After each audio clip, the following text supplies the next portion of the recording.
Nu labi, ko tad īsti sajūt cilvēki pēc Riga Brain seansa?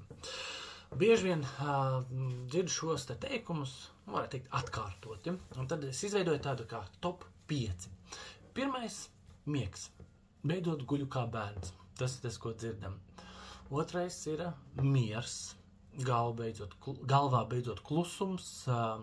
Tāds sajūt, ka viss, kas skrēja un griežās, ir tā kā pierimis. Trešais – koncentrēšanās.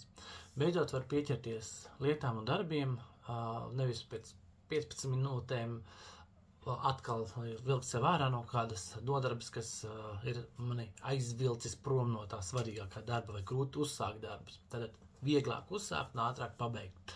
Ceturtais – emocionālā stabilitāte. Bieži mēs dzirdam, saka, es uz bērnu reakcijām esmu daudz mierīgāks, nosvērtāks, vai vīra, sievas vai vecāku kādiem izteikumiem, vai darba kolēģi vai priekšniekiem. Vienkārši ir vieglāk būt mierīgam. Tas nav izaicinoši. Un 5. – enerģija. Ir tāds dzīvīgums, ko cilvēks saka, pat ja nekas cits nemainās, jūtos savādāk, jūtos citādāk. Pats enerģiskāks, iekšējais miers. Un tā, līdz ar to dod savām smadzenēm restartu arī tu. Un sajūti, ko tas nozīmē, ka prāts ir kļūst skaidrāks un mierīgāks. Čau!